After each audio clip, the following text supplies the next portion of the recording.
Hello guys, welcome back to my channel let's talk. और मैं हूं नेहा निगम। और आज की जो वीडियो बहुत इन्फॉर्मेटिव होने वाली है, क्योंकि आजकल के टाइम में आप लोग जानते हैं कि लड़कियां हो, गर्ल्स चाहे टीन एजेस हो, उससे ज्यादा बहुत सी ऐसी चीजें होती हैं, बहुत सी ऐसी बात होती है, चाहे मैरिड से पहले हो चाहे मैरिड के बाद हो, कि बहुत सी चीजें ऐसी होती है वो किसी से पूछ नहीं पाती हैं, चाहे अपनी मतलब मम्मी से ही, मदर से ही, या किसी भी फ्रेंड सर्कल में भी उनकी कोई ऐसी फ्रेंड ना होगी उन्हें कोई ऐसी बात बता पाए जो उनके मन में डाउट्स होते हैं, जो बेशक जिनके रीजंस बड़े ना हो, लेकिन जब तक हमें चीजें पता नहीं होती वो हमें बड़े ही लगते हैं। तो ऐसी कुछ बातें, ऐसे कुछ क्वेश्चंस है जो मुझे आते रहते हैं कि गर्ल्स के बारे में जो वो किसी से पूछ नहीं पाते बट अपने डाउट्स क्लियर जरूर करना चाहते हैं। तो ऐसी कुछ चीजों को मैं क्लियर करने आई हूँ आज इस वीडियो में। होपफुली उनमें से कुछ ना कुछ क्वेश्चंस आपसे भी रिलेटेड होंगे, आपको भी लगते होंगे कि इनका जवाब हमें कहीं ना कहीं से मिल जाए, बट मिल नहीं पाता है। तो आप लोगों के लिए प्रॉब्लम को सोल्यूशन में लेकर आई हूँ आज इस वीडियो में। तो वीडियो को लाइक शेयर कमेंट करना ना भूले। साथ ही साथ अगर आप मेरे चैनल पे नए हैं तो चैनल को सब्सक्राइब जरूर करें। तो चलिए स्टार्ट करते हैं आज की वीडियो।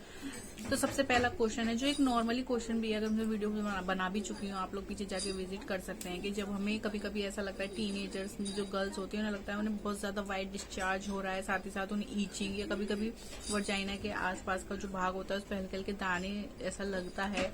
स्पेशली गर्मी में जब पसीना आता है तो और ज्यादा ईचिंग और रैशेज लगते हैं। तो इन सब का क्या रीजन है, इन सब से हम कैसे छुटकारा पाते हैं, साथ ही साथ जो व्हाइट डिस्चार्ज बार बार या बहुत ज्यादा होता है तो इसे हम कैसे क्लियर करें, कैसे हम अपनी वर्जाइना को ड्राई और हेल्दी रखें। तो उसके लिए भी बहुत सारे रीजंस होते हैं। किसी किसी को व्हाइट डिस्चार्ज बहुत ज्यादा होता है, किसी किसी को व्हाइट डिस्चार्ज एक लिमिट में होता है। प्रेगनेंसी में क्या होता है, व्हाइट डिस्चार्ज बहुत ज्यादा होता है, नॉर्मल डेज में भी होता है, किसी किसी को बहुत ज्यादा होता है। बट अगर आपका जो व्हाइट डिस्चार्ज है वो कलर में डिफरेंट है, कि थोड़ा ब्राउन है, ब्लैकिश है, ग्रीन है, तो आपको डॉक्टर से विजिट करने की बहुत ज्यादा जरूरत है। अदरवाइज अगर वो नॉर्मली व्हाइट कलर का है, जैसा कि हम दिखाते हैं ट्रांसपेरेंट या लिक्विडी व्हाइट या बिल्कुल व्हाइट, तो उसे घबराने की कोई बात नहीं होती। किसी किसी को बहुत ज्यादा होता है। अगर आपको लगता है कि बहुत ही ज्यादा आपको व्हाइट डिस्चार्ज हो रहा है, कि आपको बार बार गीलापन लग रहा है या पैंटी लाइनर वगैरह कुछ यूज करना पड़ रहा है, तो आपको डॉक्टर के पास जाने की जरूरत है। अदरवाइज भाई नॉर्मल चीज है किसी को भी व्हाइट डिस्चार्ज होना, कोई भी अलग चीज नहीं है, किसी भी तरह का डरने की कोई बात नहीं है। साथ ही साथ आपका जो व्हाइट डिस्चार्ज कैसे आपको वॉश करना है, आपकी जो वर्जाइना होती है उसका जो बाहर का एरिया होता है, मतलब कभी भी आपको किसी भी चीज को अपनी वर्जाइना के अंदर इंसर्ट नहीं करना है, उससे उसे ऐसे क्लियर नहीं करना है कि आपको आगे दिक्कत हो।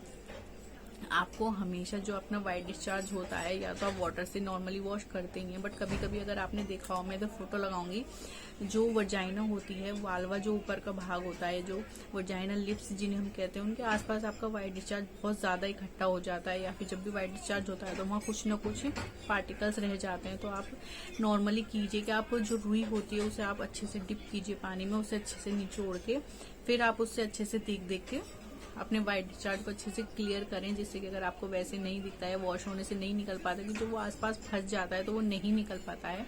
सेकेंडली, अगर आप प्रेग्नेंट है, आप नहीं देख पाते हैं, तो आप क्या कीजिए, आप अच्छे से लेट जाइए। लेटने के बाद आप सामने मिरर रखिए, उससे आपको आइडिया हो जाएगा व्हाइट डिस्चार्ज कहाँ कहाँ फंसा हुआ है, कहाँ कहाँ दिक्कत कर रहा है, तो आप उसे अच्छे से वहां से क्लियर कर लीजिए। तो ये आपके लिए बहुत अच्छा होगा।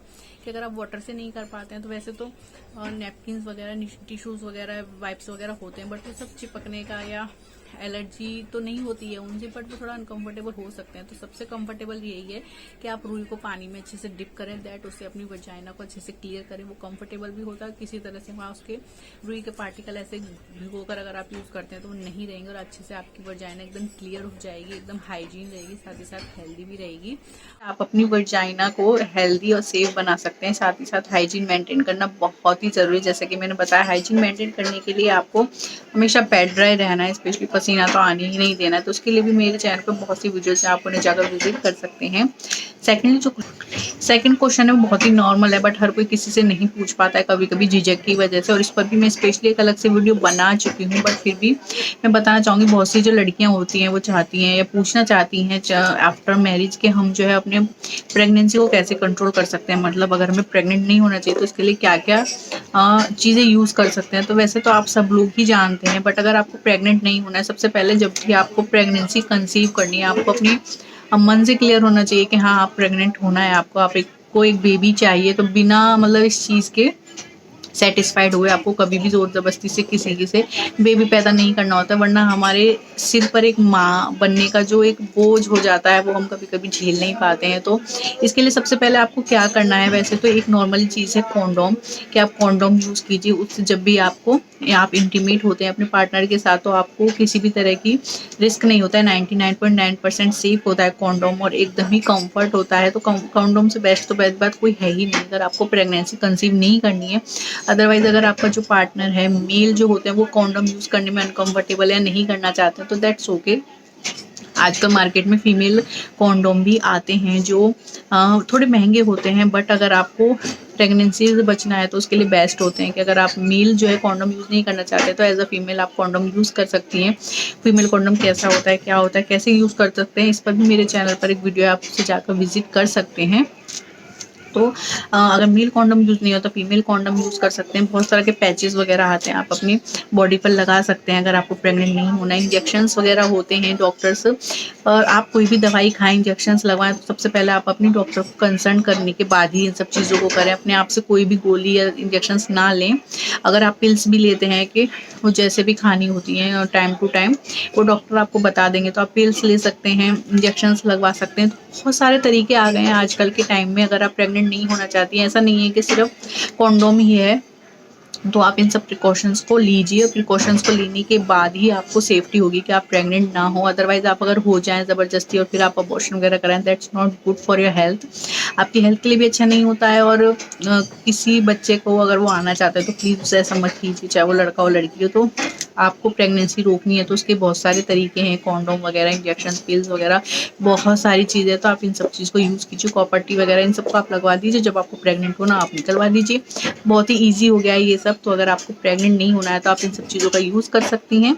अदरवाइज अपनी डॉक्टर से जाकर इंजेक्शन, पिल्स वगैरह भी आप ले सकती हैं। क्वेश्चन ये है कि बहुत सी लड़कियां पूछती हैं कि हमें कंसीव करने के लिए क्या करना चाहिए। तो जैसे कि प्रेगनेंसी अवॉइड करने के लिए मैंने बताया, तो प्रेग्नेंट होने के लिए भी सबसे पहले आपको अपने माइंड से कंफर्म होना चाहिए कि आपको प्रेग्नेंट होना, एकदम स्ट्रेस फ्री होना चाहिए किसी भी चीज़ में। इवन प्रेगनेंसी में भी अगर आप प्रेग्नेंट होना चाहते हो और अगर आप स्ट्रेस लेती हैं तो आपके लिए बिल्कुल भी अच्छा नहीं होगा। इससे मतलब आपको एक काम नहीं समझना है कि हमें काम करना है प्रेग्नेंट में, जी नहीं, आपको उसे इंजॉय करना है उस मोमेंट को। अदरवाइज आप प्रेग्नेंट ऐसे नहीं हो पाएंगे। स्ट्रेस की वजह से आपकी जो बॉडी है वो अलग ही वर्क करती है, तो स्ट्रेस की वजह से कभी कभी काम नहीं बनते हैं। तो सबसे पहले तो आपको टेंशन फ्री, स्ट्रेस फ्री लेना है, देन आपको प्रेगनेंसी के लिए ट्राई करना है। प्रेग्नेंट होने से पहले मैं सबसे पहले आपको बताऊंगी, आप अपनी डॉक्टर से मिले। जब भी आपको लगता है कि हाँ मैं बेबी करना चाहती हूँ, कंसीव करना चाहती हूँ, तो आप अपनी डॉक्टर से मिले, अपने सारे चेकअप्स कराएं। उन चेकअप्स को क्लियर करें कि आपको किसी भी तरह की प्रॉब्लम नहीं है, किसी भी तरह के इश्यूज नहीं आएंगे आपकी प्रेगनेंसी में, चाहे वो थायराइड हो, चाहे पीसीओएस, मतलब किसी भी तरह की प्रॉब्लम हो। आपके सारे जो चेकअप्स होंगे वो ऑलराइट होंगे, तो देन आप कंसीव करने के लिए रेडी हैं। और कंसीव करने के लिए आप सबको पता है पीरियड्स के 3 से 4 दिन बाद ही जो बेस्ट डेज होते हैं एक हफ्ते के, आप रोज़ या एक दिन छोड़कर इंटीमेट हो सकती हैं, तो जल्दी से जल्दी कंसीव कर पाएंगी अगर किसी भी तरह की कोई प्रॉब्लम नहीं होगी। चेकअप कराने से सबसे ज़्यादा जो बेनिफिट होता है वही रहता है कि हमारी बॉडी में अगर किसी भी तरह की प्रॉब्लम होती है या हो सकती है जो हमारी प्रेगनेंसी में आड़े आए, तो वो आपको पहले से ही पता लग जाएगी। और पता लग जाएगी तो आप उसका टाइम से इलाज कर पाएंगे। प्रेगनेंसी में किसी भी तरह की प्रॉब्लम नहीं होगी। अदरवाइज बिना चेकअप्स के अगर आपको प्रॉब्लम है, आप प्रेग्नेंट के लिए तैयार हो जाती हैं और प्रेगनेंसी के लिए बार बार कोशिश करते हैं, आप अगर कंसीव नहीं कर पाती हैं तो आपको स्ट्रेस ऑलरेडी बढ़ ही जाता है। तो कोशिश कीजिए पहले डॉक्टर के पास जाके अच्छे से चेकअप कराएं, देन आप कंसीव करने के लिए रेडी हो सकती हैं। अजीब है, बट बहुत सी लड़कियों का ये कमेंट होता है, मेल होता है कि उन्हें ऑर्गेज़म फील नहीं होता है। तो सबसे पहली बात तो इसमें कोई ऐसी दिक्कत वाली बात नहीं है। बहुत सी लड़कियां ऐसी होती हैं उन्हें नहीं फीलिंग आती है ऐसी एज अ सेक्स के लिए ऑर्गेज़म वाली, बट इसके लिए तो मैं एक ही कहूँगी, ऐसा कोई इसके लिए स्पेशली इलाज नहीं है। कोई होता है कि किसी से ऑर्गेज़म फील करती हैं, कोई जो है फोर्थ प्ले से, कोई किसी चीज़ से, कोई अपनी इंटीमेटी से करती हैं। तो सबसे पहले मैं आपको बताऊँगी इन सब चीज़ों को आप छोड़िए। कौन किससे क्या करता है, किसे कैसे फील होता है, हर किसी की बॉडी रिएक्शंस अलग होते हैं। तो सबसे पहले मैं यही कहूँगी कि आप अपनी बॉडी को पहचानिए, अपनी बॉडी को जानिए। मेल के कहाँ पर आपको छूने से ऑर्गेज़म फील होता है, आपको सबसे पहले वो जानना है। और जहाँ आपको ऐसा फील होता है वही आपका वो पॉइंट एरिया है जिससे आपको कहते हैं कि इंटीमेट होने की जो एक आपकी इच्छा है वो जागृत हो सकती है। तो हर इस चीज़ के लिए कभी भी आपको खुद पर गिल्ट करने की, नेगेटिव फीलिंग लाने की ज़रूरत नहीं है, क्योंकि पहले भी मैं बता चुकी हूँ, हर किसी की बॉडी, हर किसी का बॉडी रिएक्शंस अलग होता है। तो अगर आपको किसी भी तरह के कोई कुछ कहता है तो आपको उससे रिलेटेड होने की कोई ज़रूरत नहीं है। सबसे पहले आपको सिर्फ अपनी बॉडी को डिस्कवर करना है अच्छे से। आप आपको खुद को अच्छे से जानिए, अपनी बॉडी को अच्छे से जानिए कि कौन सा पॉइंट आपका किस अकॉर्डिंग वर्क करता है। देन आप हर चीज़ को फील कर पाएंगी, और गिल्टी फील तो आपको बिल्कुल करना ही नहीं है। तो ये कुछ क्वेश्चन है जो मैंने आप लोगों के साथ शेयर करे, होपफुली आप लोगों को समझ में आए होंगे और बहुत से लोगों के डाउट्स भी क्लियर हुए होंगे। बहुत बेनिफिशियस वीडियो हुई होगी आप लोगों के लिए। तो और भी किसी तरह के डाउट्स, क्वेश्चन है या किसी भी तरह के आप सोल्यूशन, तो आज की वीडियो का करती हूँ मैं यहीं पर एंड। मिलती हूँ आपसे नेक्स्ट वीडियो में, तब तक के लिए bye, take care and thanks for watching.